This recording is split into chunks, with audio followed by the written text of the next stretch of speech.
seeing double. It is not like look. I have like face on my face is on my chest, and my chest. I'm pretty sure I have eyeballs on my face. I know, but it's like seeing double. Is it seeing double? Do you guys think that this shirt is like seeing double? I think it is. Do you think this shirt is me? Maybe that is a good question too. All right, today is Tuesday. It's the Rachel and Adam Show. We are talking about a topic that Rachel knows, and I don't really know the topic yet. So we're going to spitball back and forth here a little bit. But first, before we get into it, I have gifts. All right, so the first 5 people that share this video are going to get one. This is a free pizza. Grit Gym and Marquee Pizza put a pizza together, the healthiest pizza that you can possibly imagine. I don't know, just enjoy the pizza. But it's 5 pizzas. The first 5 people to share the video get one of these, so you get a free pizza. So we're giving away free pizzas, and if you're on Instagram, you got to hop over to Facebook to do it because there's no way to share that I know of on Instagram. Well, yeah, and if you get a pizza, or if you go to Marquee Pizza, it's the one right next to 30 Hop in the new Iowa River Landing. They also have a cheese block. What's it? A mozzarella block? No, we're just talking about the Grit Gym pizza. Well, okay, the Grit Gym pizza. Don't talk about the thing that you love. Oh, I love the pizza though too. You only get to love Grit Gym. I like them both. Thanks for being here, guys. Today's Tuesday. It's Rachel and Adam Show. This is where we talk about relationships in terms of your health and how getting on the same page with your health is going to be so much easier. The other way around, where like one person wants to eat really crappy all the time, and one person, you got the joy sucker that just wants to eat the cheese block all the time. You're not the joy sucker, actually. I'm just kidding. I want both. Or you want to have fun with your food and you want to eat really healthy and you want to work out and you want to do stuff, and maybe not necessarily together, but just so that you're on the same page. One way is like swimming uphill or swimming uphill. It's like swimming uphill. It's like swimming upstream. And one way, when you're doing it all together, it's so much easier if you have that supportive cast around you. So anyway. So the topic today is about, do you want to also... probably not about the float.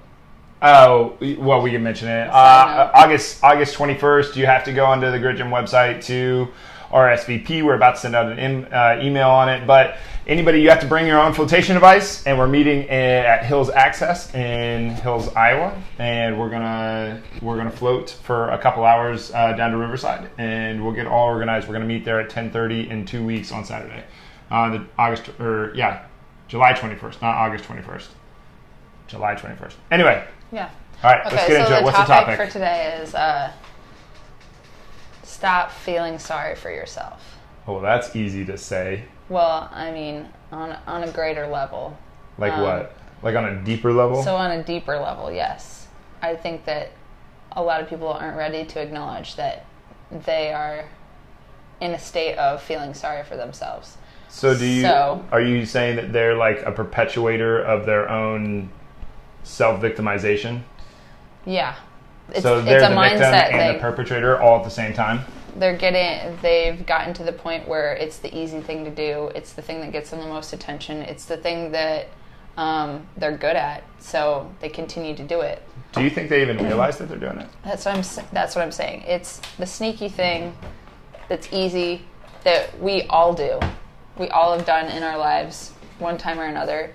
It's like when you fall down and scab your knee or stub your toe and you overreact and you go, oh, kiss my boo-boo, kiss my boo-boo. It's like that was how we got attention from our parents when we were little. How we learned. You mean some people? Yeah. I don't think Jen and Myron ever responded to that stuff. They were just like, get up. Janet especially, she's like, get tough or die, kid. Yeah. She really wasn't. Yeah, my mom's a sweetheart, but my mom's hardcore. It probably never worked with you, but it transfers over to like relationships too.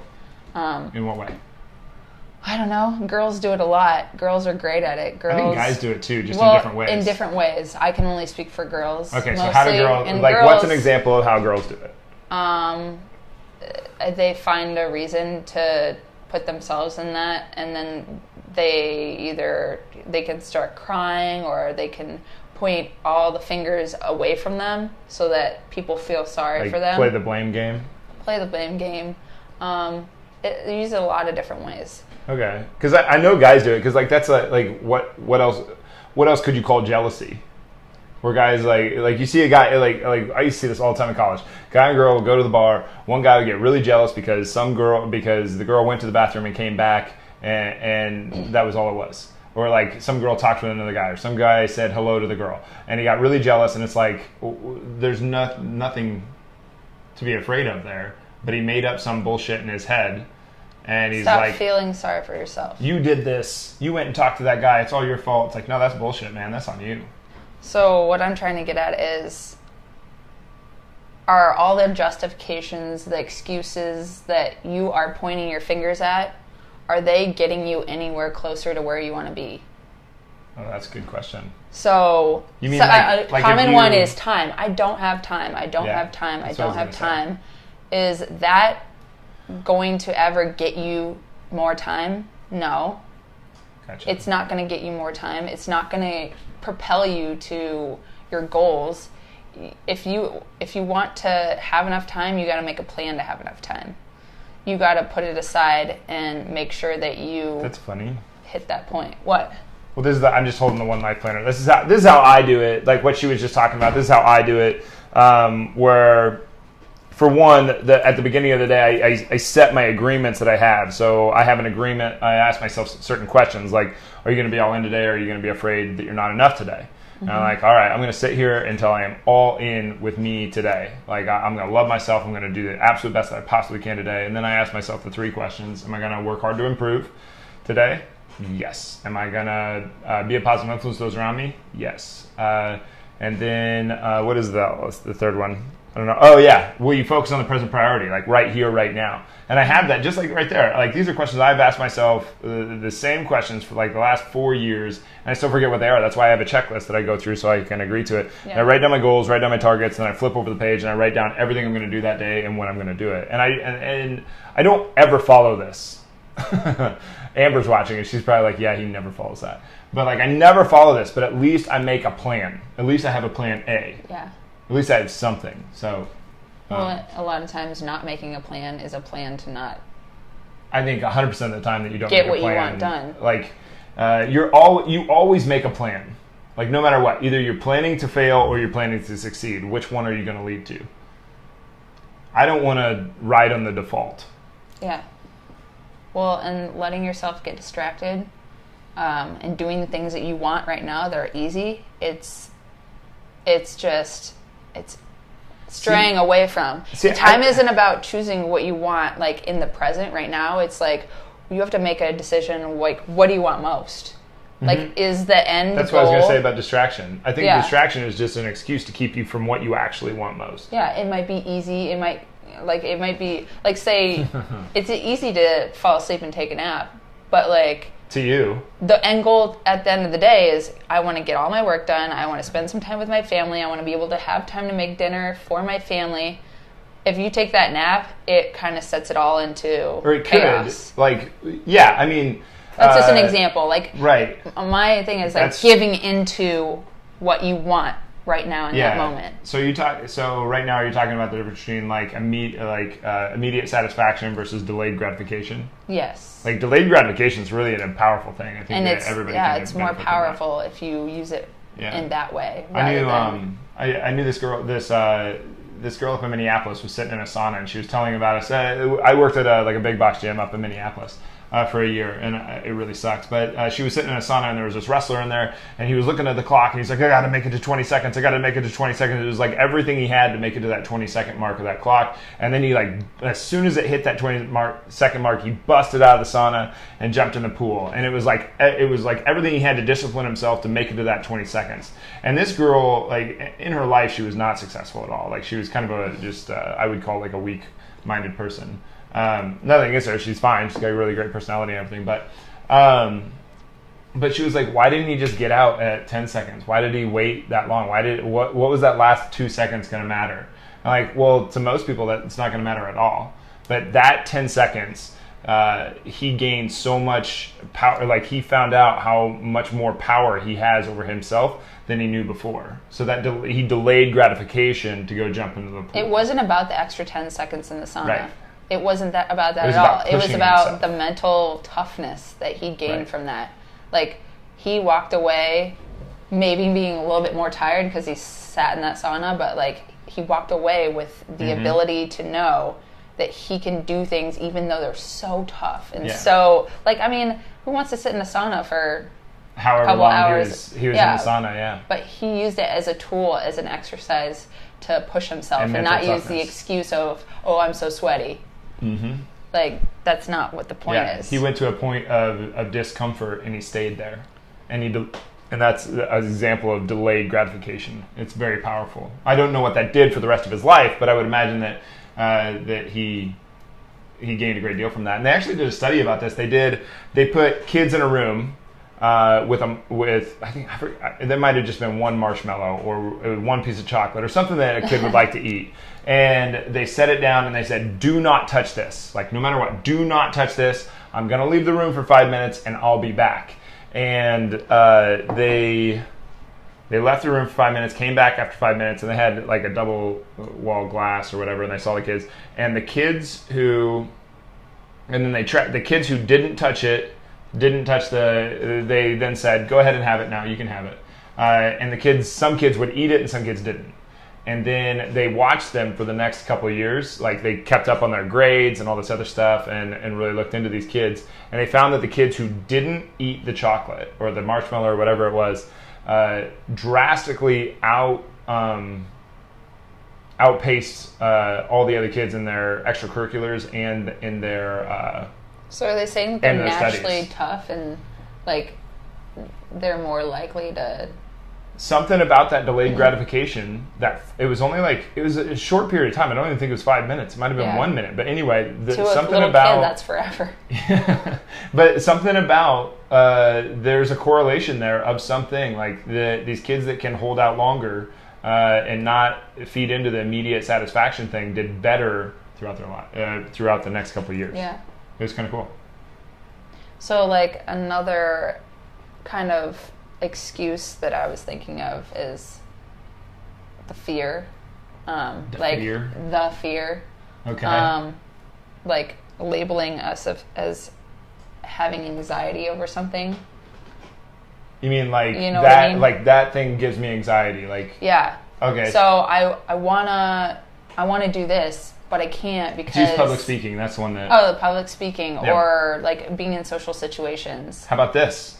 What? First time you were ever on this show, you're like, I don't know, like, you remember that? Because we were having Yeah. breakfast, and you're like, I don't know how you do that every day. I could never. I'm like, you're coming on the show today. And I knew he wasn't kidding, so I had to And she did it. face the fear. Yeah. And it wasn't, are you less scared now? Or are you just more courageous now? Both. See, I don't know. I still get scared to go on these shows. I don't think I'm less scared. I just think I'm more brave. You're less scared because you've done it over and over and over again. So Yeah, but I think the fear is still there. Like, I still get saying scared. I'm not saying there's no fear at all. Right. I'm just saying the fear is just like a dull. Before it was like, okay, like know. all over body. But now but then you did the scary thing and you got a bunch of courage. And then you did the scary thing and you got a bunch of courage. And then you did the scary thing and you got a bunch of courage. And you kept on growing that courage and courage over and over again. You got more and more and more and more brave because you did the scary thing. And pretty soon, it doesn't seem like that big of a deal. No. Yeah. Well- But like public speaking, though, people make that plan. They're like, man, I get such social anxiety, or I get so much anxiety even thinking about public speaking.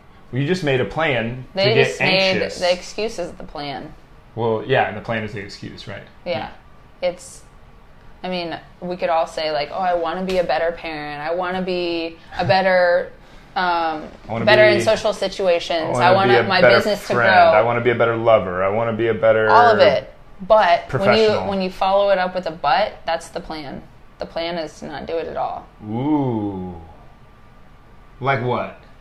I don't know. Like, I want to do public speaking, but... But I don't have time. I'm not good enough, or I've never done it before.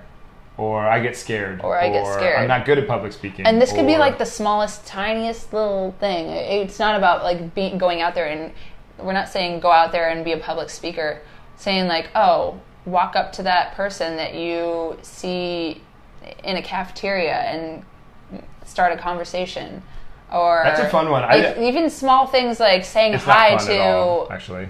Well, it depends on who you are. I hate it, but I do it. Yeah. But I mean, everything's an exercise too. If you look at it like that, like if every time you went up to an obstacle that you usually just ignore, you've gotten more courageous and you've gotten more. What if it's a little thing that you never even think about, like doing the dishes? That's the same thing. If you don't want to do the dishes, then either pay someone to do it, or just do it. But this is one of those things, though. Like I really do think, like, I don't think anybody's how you afraid of doing dishes. No, neither do I. But how do you account for them not doing their dishes? Just a lack of discipline. You're giving into something. You're giving into, like, you're making an excuse not to do it. Yeah. So are you giving into a fear? Like, I just really, or you're dreading doing the dishes. Like, I don't like doing the dishes either, but if I sit there and dread doing them for 2 hours, I just wasted 2 hours, where if I would have just done them in 30 seconds. I think that's a sneaky thing. If you were to tell somebody, you're making an excuse, you're being a victim right now, they'd be like, what are you talking about? Like, you're dumb, Yeah. you're dumb. But really, it's sneaky. That's how it starts. It's a slippery slope of little justifications and excuses that bring you to that point. You know what I mean? Like, that could be the start of it. Doing the dishes. Say getting up in the morning. If your priority is to make your bed and you don't make your bed, then you've just started a whole snowball of excuses and justifications not to do other things. Yeah, that's why you always want to get a win first thing in the morning. Kind of like a diet. A diet is a great example because a lot of people use, okay, well, it's I forgot to eat breakfast at home, so I'm going to stop through the drive-thru. So then, like, later on at lunch, you're like, oh, I feel crappy. I'm super hungry. But, I mean, I already ruined my diet, so I might as well just go. Like, you see what I mean? Like, it kind of snowballs. Yeah. Oh, no. Yeah, I think you're spot on. Because, like, you can just restart it if you want. Okay. Because you get stuck in a loop. Like, if you wake up, like, I'm always looking for the first win, and usually the first win for me is to go get a workout. So the first thing that I'm going to do, like, basically one of the first things I'm going to do is I'm going to get my body moving. I want to command my space, and my initial space is my body. It's my vehicle that's taking me through this life, right? So now we're almost getting into, like, the spiritual Adam versus the physical Adam, but still, like, I want to command my body. I want to be like, my body doesn't want to go work out. I don't really want to go work out. I'm going to force it to go get its energy up and expend some energy and burn off some steam so that I can push out into the rest of my day that much more. It's a win to go get that workout. It's a win to eat breakfast. It's a win to do the dishes right away. It's a win to make your bed. It's a win to I don't know what other than the next. I want to stack wins. Yeah. If I get used to winning, that's pretty decent space to play in. I think we can all agree. Well, let's say you fight the instinct to give in to certain things throughout the day. So say 5 different times you did something you knew you should do, but you didn't really feel like you wanted to. Like, make your bed, wash your face. That's a funny eat one. Well in the morning. Like, think of how those would multiply throughout the week, throughout the month, throughout the year. The whole "but I don't want to" thing doesn't resonate with me at all. Like, I don't totally understand. You don't feel like it. It's like when people are like, I don't feel motivated. But I don't feel motivated to go and work out at 8:30 in the morning, but I did because I told myself, like, every day, every Tuesday, every Thursday, I'm going to wake up at this time and I'm going to work out. Like, I haven't made it an option to feel like. Yeah, you're committed. You know what I didn't mean? give yourself another option. Just like if you're in a relationship and you're in a committed relationship, there are no other options. This is it. Yeah. But how often do you feel like working out? See, that's the motivation thing. So motivation, it goes one of two ways for me. Either I am just constantly motivated, or I am never motivated. You know what I mean? Either I'm just, like, constantly motivated and every once in a while I'm not so motivated, or I am just never motivated, hardly ever motivated, and then, like, every 3 months I feel really motivated. It's one way or the other. I don't really know where it is. Like, I just have things that I need to get done. Yeah. It's not about motivation. Like, I do stuff I don't want to do all the time. I mean, That's all the the thing. time. Motivation is kind of a tricky word because it's like it's a bullshit word. Like people think that it's like a sudden feeling that comes over you that's gonna like make you work harder. Like it's not. It's on the back end. On the back end, your goal is if your goal is to lose 20 pounds, then that is what you're looking at. You're not looking at today. You're not looking at like, oh, well, I don't feel like working out. I don't feel like eating well. So, but if you're like, well, I don't feel like it, but this is where I want to get, that's what motivation is. Yeah. And there's something in there about the clarity of where you're going. We were talking about that this morning, right? Like, so let's say, like we have a friend who his main his everything motivation in life is about being free. Okay, yeah. However, he doesn't get super clear. Like we have discussions about this. He doesn't get super clear on what it means to be free. Like, what's freedom mean to you?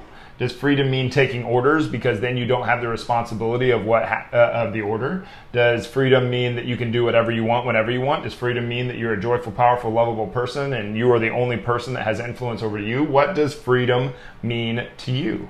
So you got to get really, really clear on what you want, and then that's where I think that you pull that motivation out and you just set it aside and you're like, it doesn't matter to me. Like really, if we're asking which way do I go, like either I'm always motivated and every once in a while I don't feel motivated, or I'm never motivated and every once in a while I feel motivated. I think I'm hardly ever motivated.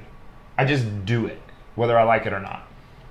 So if you give in and you continue to tell yourself I'm never motivated, that becomes your truth. It becomes your plan. And your plan. Yeah. So I wrote down what he said, like something that he said, if you can't challenge your truth, then you'll never be free. Yeah. Because if you can't say... Your fear-based truths. Fear-based truths would be like the things that you hold super, like to you, they are so, they're as true as the sky is blue. They'd be like saying that this shirt isn't gray, that this shirt is white. To certain people, you could tell them X and they would always think like, no, Y? Because they never... challenge the truth that they have in their head to gain another perspective around what that could be.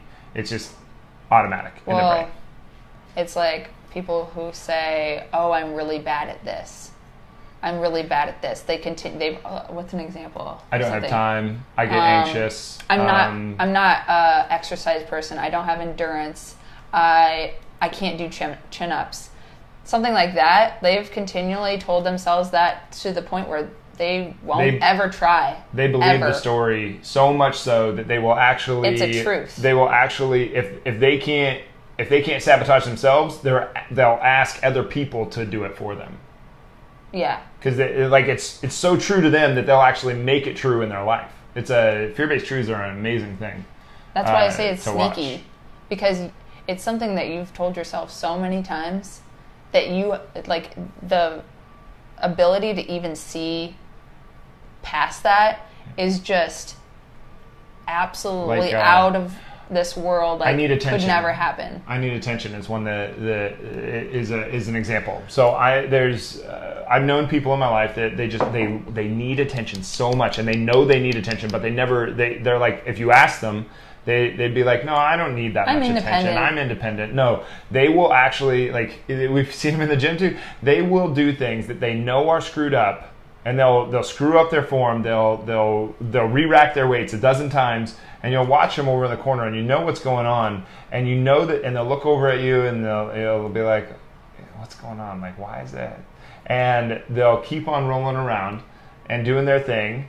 And it's all to try to, and they're screwing up something that they know how to do, just so that you will come and talk to them and give them attention. And there's nothing wrong with that. It's nothing. Just they haven't developed the ability to... Their truth that they don't even know that they're doing. Do it authentically. They've gotten really good. I mean, girls do this all the time. They get really good at putting themselves in that victim state so that they get love and attention and someone listens to them. I don't know if I call that love, but yeah. But I'm just saying that's, to them, that's like, a lot of young girls do it because they haven't really explored this their can ability sound- to be like significant to somebody else. This can sound really judgmental too. It is super we're saying judgmental, that we're but better. I've done it. You've I've done done it. Everybody does it. I it's do it probably every single day. It's extremely normal.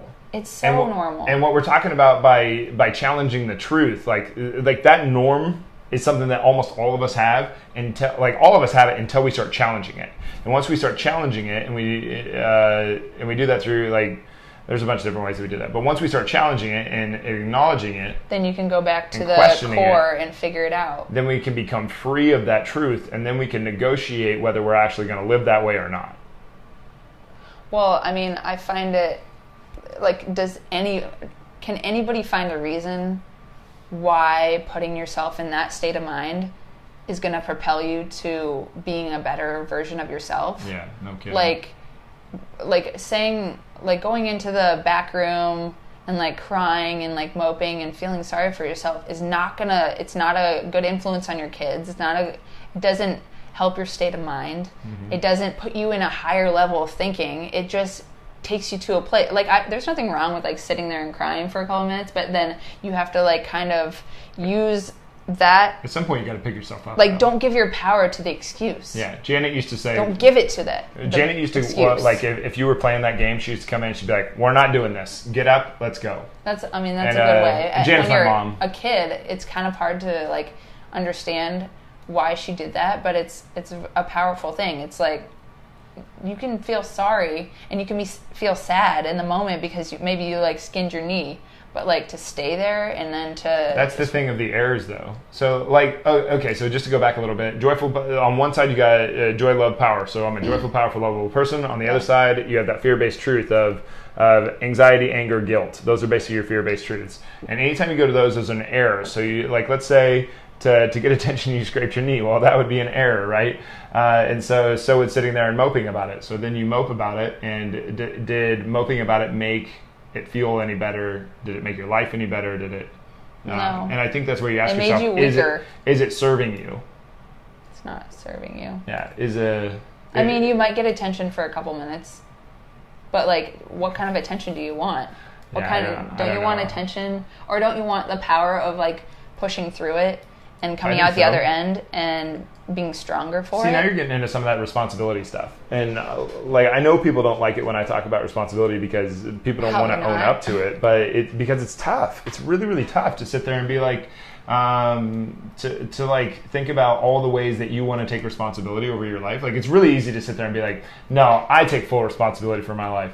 And until your significant other comes home from work and they're pissed off at everything that you do, and then you get mad at them for it, that's not taking responsibility. That's letting someone else's emotions bleed into and infect you. And it's actually not even that. Like, it's you doing it to yourself. And now you're doing it to yourself. So that's not responsible. No. Anyway. Yeah. I think if you try to start to identify and learn those sneaky things that we do, then you can, it bleeds into other things. I think so too. When you start questioning, that's why I think curiosity is just like this, just massive importance. You get curious about how you live your life. You get curious about the decisions that you do make and why you made them and based on what. And you get curious about the different perspectives that are out in the world, and you get curious about why we do what we do, and why you do what you do, and why you might get upset about XYZ, but not upset about this or that. How you interact with other people. You start getting really, really curious about everything, and all of a sudden you start questions come up. And when the question comes up, it's like, well, now I have options, and those options you might not like. I know that for me, I didn't even know that I didn't know that those options existed. I was completely ignorant to them. Like, if you look at it kind of as a trial and error kind of thing, if every time you went straight for the I'm going to play it the easy way, and you never learned to find your own path, the trial and error, Okay. So if I decide that I'm just going to shut down every time an anxious situation happens, and I'm going to say, oh, it's the anxiety. It's anxiety. Oh, you well, start playing then that, you're blaming it on the anxiety. I'm blaming it on the anxiety. Yeah. I'm not taking the power and like fighting the instinct of the anxiety. Like I can see it coming on. Like I know that this situation is going to give me anxiety, and this, and this. But it like didn't give you anxiety. Who gave you anxiety? I did. Yeah. I have to see that obstacle, and I have to figure out. There could be 100 different ways to to figure out the scenario. I have to try those different ways before I say it's the anxiety. If it's the anxiety and I get vertigo and I pass out, like, okay, maybe there's something wrong. But like, if I've never attempted to figure it out, then I can't blame it on the anxiety. Yeah.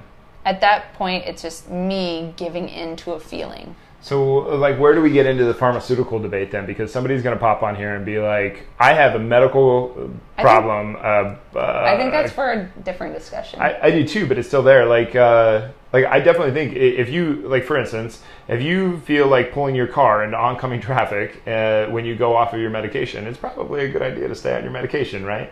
But I think there is something in, for one, we don't know much about this. Doctors can try to compel you to think that they know so much about this shit. No, they don't.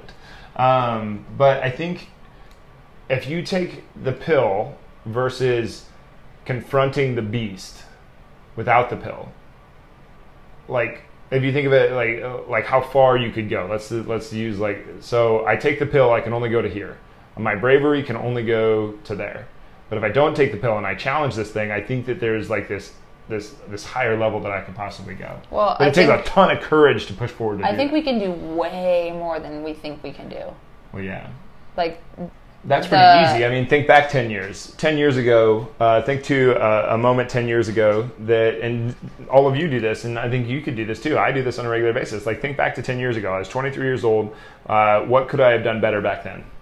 Well, I could have done this and this and this and this and this and this and this and this. Well, in 10 years, you're going to think the exact same thing about right now. So you know that you can do more right now, so why not do more right now? It's about starting small and kind of letting it become a lifestyle. Like, you can't just think that it's going to naturally happen. Like yeah, you can't just like tie your shoes, do the dishes, make your bed, clean your room, go work out every day. Yeah. Don't eat like an asshole. Like people that look like they have it all together and like have a amazing routine. They have I don't know. Those were built on habits, or those habits were built on like confronting the small stuff. I think both of those are accurate. What? Like, I think they built a habit, and they built a habit out of discipline by doing the little tiny things. It makes the bigger thing a lot easier. I think you just made a continuum. Like it never came easy to them. They just worked at it. And they actually acknowledged that there was something wrong, and they confronted it and decided to make a change. Yeah. If you want to make a change, then you have to acknowledge that there's something wrong. Something that you don't like. Yeah. You really do. Okay, I think we're done. No, I think that you're onto something there. Like, really, really good. Like, you can't actually do any. If you make an error, and this is one of the problems I have with people. I don't let little kids apologize to me. Adults, I don't like always want to get into the discussion with them because it's just ridiculous. But with little kids, if they try to apologize to me, I'm like, don't apologize to me. I don't want the power to have to forgive you. But I am interested in what you've learned. What did you learn? And they look at me like, with this blank stare, like I'm the craziest adult in the world. But I don't care that they're sorry. I don't want to forgive them. It's most of the time they didn't do anything wrong anyway. What did they learn? Because if you're going to say sorry, then you must have made an error. Okay, what's the error? All right. Well, okay, now we've got the error. Now what did we learn from that error? Because if you're going to make an error, you better walk away from it with something. I don't want to do anything and get nothing from it. Like, I want something. So what's the error? All right, I got the error. What did I learn from it? Okay. Now, if I learn something from it, am I more or less likely? Is it more or less likely for that error to happen again? Less. Way, way less. And so then I can move on, and that error is probably not going to happen again. But if I just said, "Oh, sorry," that error is going to happen over and over and over and again because you never. It kind of comes back to the topic. It's stop feeling sorry for yourself. Like, why are you feeling sorry for yourself? Why are you in that position? I keep thinking of wrestling for some reason. Like, every time that you've said this, I just like, what? well, like, I didn't win every single wrestling match that I ever had. Yeah. And I would lose. Losing in wrestling sucks so bad. It's nothing like any other sport. I mean, it's this terrible emotional thing. It's like I say terrible, even though I can consider it the greatest of greatest because sports. you only have yourself to blame. You only have yourself to blame. It's like very much this dominance thing. It's just you and another person out there, and really it's just you against yourself. And it's just this very much a battle of emotions that little kids have to go through, and you're not really equipped for it. And that goes back to the whole, you're never ready. You just do. But there's like all these things going on with wrestling, and there were so many matches where I got done, and I just like, it kills you inside to lose. And I get done, but I lost a lot. The first 4 years of wrestling, I only won 5 matches. In the next 5 years of wrestling, I basically lost 5 matches. I won almost all of them, but some things kind of clicked. But like, that feeling sorry for yourself after the match, it doesn't help you win the next match. No. Like, you feel so, like you lose, and I used to just sit there and I'd just like mull over it, and I could never get myself out of that match. So when I would go to the next match, I was still back in the match beforehand, but I can't do anything about the match beforehand because it's already done. Yeah, you gotta. If I would have acknowledged the errors I made, learned from that match, moved on so that I could be present in the next match, I could have wrestled better. And I think you can do that in everything in life, like cooperative or competitive scenarios. I think you can do that. I don't think that sports are like life. That's a ridiculous statement, but I do think that this is an example. Well, identify of what the errors were. If it made it super duper simple and took all the feelings out of it, and say you made 3 errors, and then you came back the next time and you didn't make those 3 errors, you're way more likely to win that match. If you take out all the feelings as well, it just adds in more. Happy to hear you say that. What? Well, Rachel's much more of a feeler, and I'm much more of a thinker. I'm a feeler. But like, and it's hard for people who tend to be more towards that, like they feel stuff rather than think. Like an analyzed person, like I sound like a pragmatic asshole sometimes, but it's like take the emotions out of it and look at this thing from a very like, it's understandable to be hurt after, or to have that negative feeling inside after you lose. Like, I hate losing, I hate it, but at the same time, it's not going to help me win the next thing. So what are the errors? How can we improve upon it so that we can win the next one? Like, take the emotion out of it. Win in life.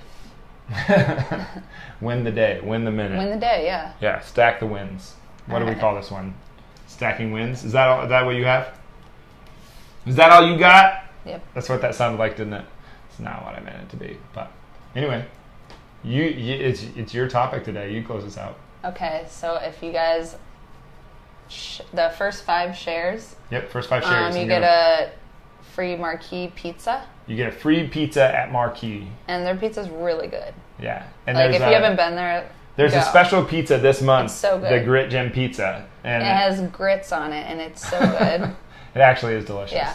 But 5 shares, or first 5 shares, and you get pizza. Yeah, so I'm going to literally give you a free pizza for sharing the video. So put it out there. So. 5. Or, yeah, you can like too.